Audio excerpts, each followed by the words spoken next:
Welcome back to another episode of Your Daily Real Estate. This is Tristan. Now, today's episode is going to be about what you need to be focusing on right now as things are changing. But first, this episode is brought to you by Curbly.com.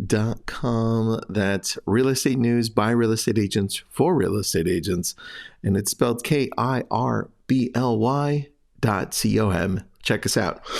Let's talk about what you need to be focusing on right now. And that's, can it be more obvious? Getting more listings.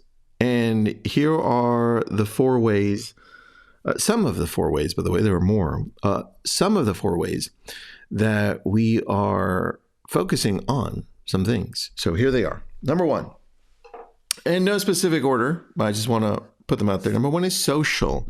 And under social, there are some specific things. And you'll be watching us go further into them. But number 1 is social. And we've got YouTube, TikTok, and groups, Facebook groups specifically.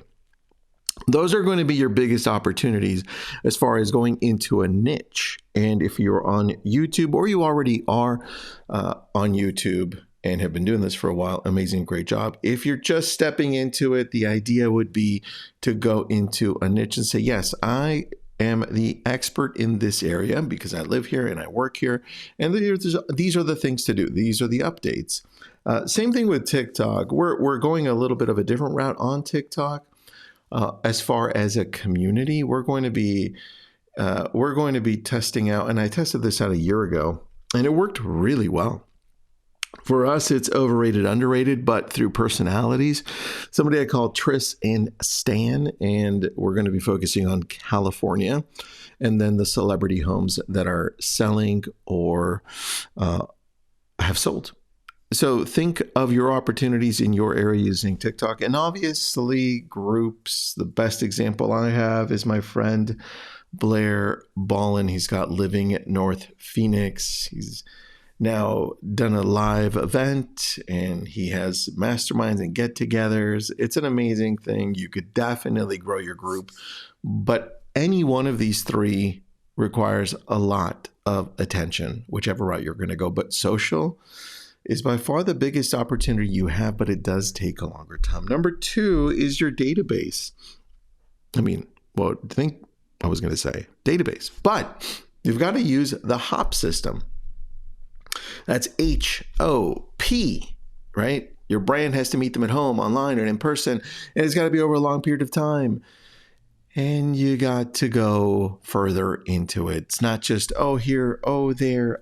You've got to have a plan. And so what we're doing for us is we know that our mailers work really well. So we're going to go deeper.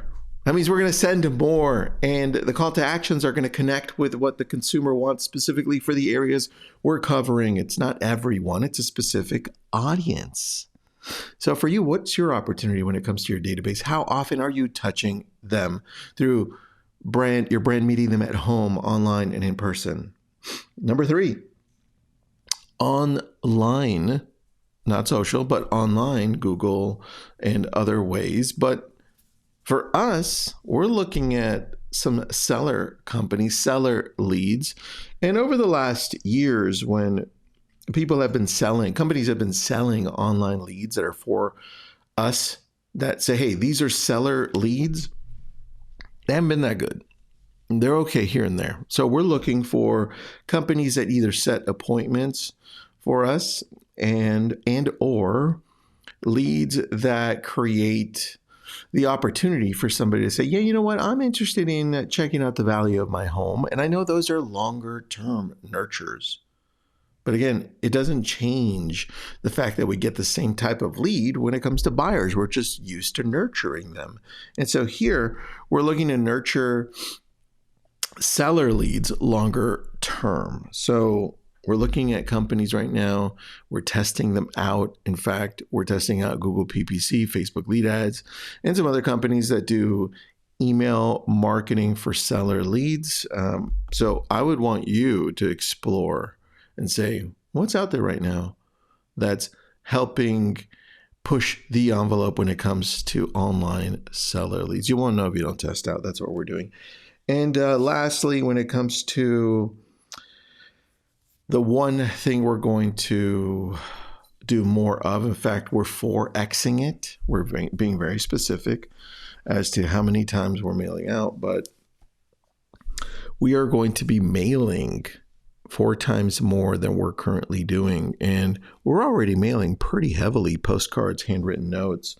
So for us, we've decided to level up the amount of times we're mailing things out to the consumer we're trying to attract. And more importantly, we're going back and re-envisioning what the messaging is. Are we really connecting with our audience that we're trying to attract with what we're sending out? And we're redesigning everything. And we're saying, are we leading people to the right things when we're sending out the postcards? Are we doing home valuations? Are we putting up a QR code that then creates an opportunity for them to go into our newsletter, to go into this massive, deep report? I mean, our team is working hard on this one. We've got a monthly market report that's really local. That's like 6 pages. It's all custom. And people are loving it. So we're like, how do we get more people into that? So right now we're redeveloping what our mailers look like. And we're going to 4X the amount because it's worked so well. That's what we're doing.